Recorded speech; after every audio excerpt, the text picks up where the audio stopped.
Olá, crianças do 8º ano, tudo bem com vocês? Então, gente, vamos lá.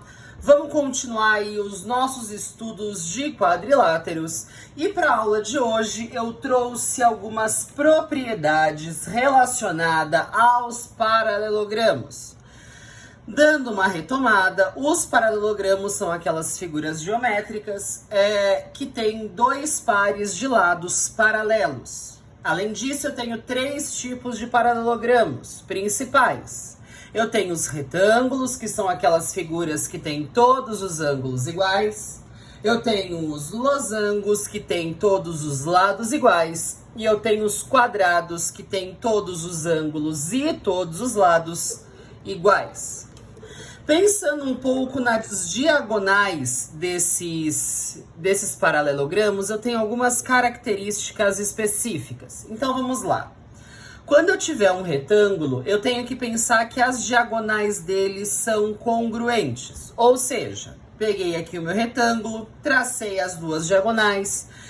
E eu sei que a medida aqui de uma diagonal de A até C é exatamente a mesma medida da outra diagonal, que é de B até D. Por isso a informação AC é congruente a BD. Quando eu estou falando de losangos, eu tenho duas informações principais. A primeira delas é que as diagonais do meu losango são perpendiculares.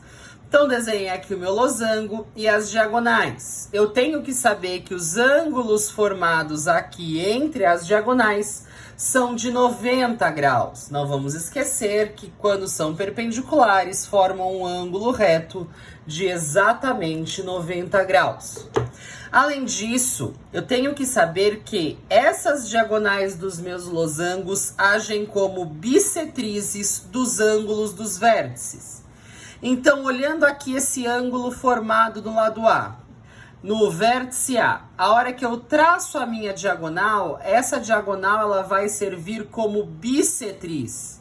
Vai dividir esse ângulo formado em A na metade. Então, essas duas partes que são formadas têm a mesma medida. E quando eu estiver falando de um quadrado, eu tenho que pensar que as três informações são verdadeiras. As diagonais são congruentes, ou seja, têm as mesmas medidas. As diagonais são perpendiculares e, além disso, as diagonais também são bissetrizes dos vértices. Então, aí eu tenho essas três afirmativas para o meu quadrado. E é claro que eu vou ter algumas aplicações. Por exemplo, no exercício 5 da página 83, vamos fazer alguns exemplinhos aí, gente.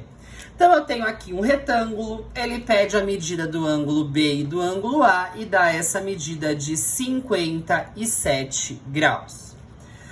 Bom, primeira coisa que eu tenho que pensar. Este triângulo aqui embaixo que é formado, ele é um triângulo isósceles. Por quê? Se elas têm a mesma medida, a hora que eu cortar, eu tenho um triângulo isósceles aqui embaixo.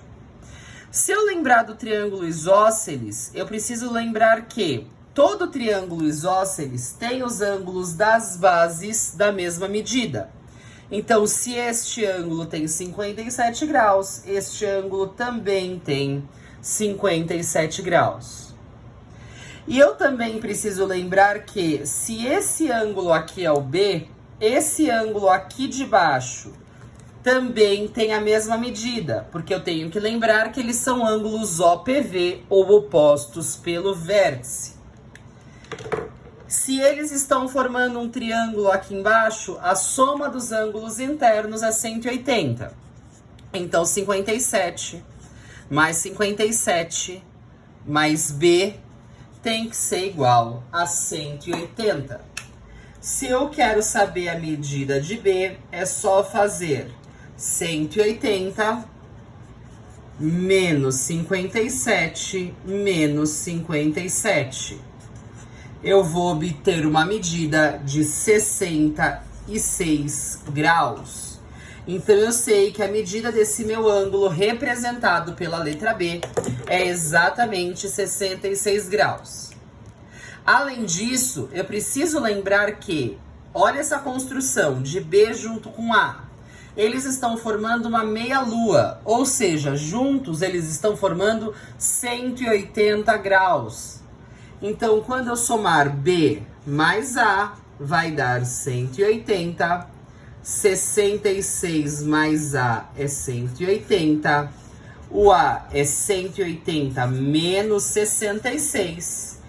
Isso me resulta no ângulo de 114 graus.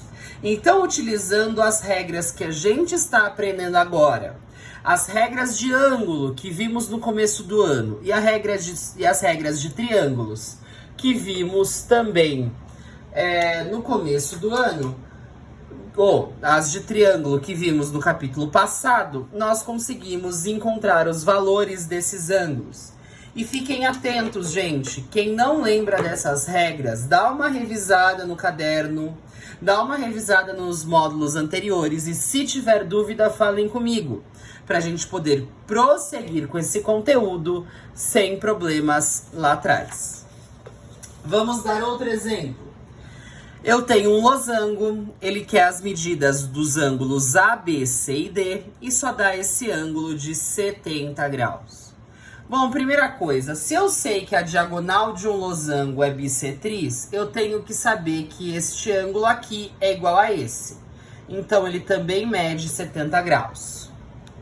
Além disso, eu sei que as bissetrizes, que as diagonais do meu losango são perpendiculares. Então, esse ângulo A formado aqui, eu já posso falar que ele tem medida de 90 graus. Vamos calcular o B, então. Formei um triângulo, aonde quando eu somar A, B e 70, eu tenho que chegar em 180 graus, que é a soma dos ângulos internos de qualquer triângulo. O A é 90, o B eu quero descobrir. Aqui é 70 igual a 180. Se eu quiser saber B, é só fazer 180 menos 90 menos 70. O B vai dar igual a 20 graus. Tenho que lembrar também que os ângulos opostos num paralelogramo, eles são congruentes. Então, este ângulo aqui é a mesma coisa que este. Então, se o B mede 20, o C, que é a metade, também vai medir 20 graus. Agora, só falta descobrir a medida do ângulo D, o que é muito fácil. Por ser um paralelogramo, ângulos opostos são congruentes. Se este é 70, o D também só pode ser 70 graus. Então, desta maneira, utilizando essas regras, a gente consegue desenvolver os exercícios que solicitam medidas de ângulos ou até mesmo de lados. E para casa, eu quero que vocês treinem esses conteúdos fazendo os exercícios das páginas 84, 85 e 86. Crianças, por hoje é só. Na próxima aula a gente corrige os exercícios, vê as anotações e tira as dúvidas. Um beijo no coração de vocês, bons estudos e tchau, tchau!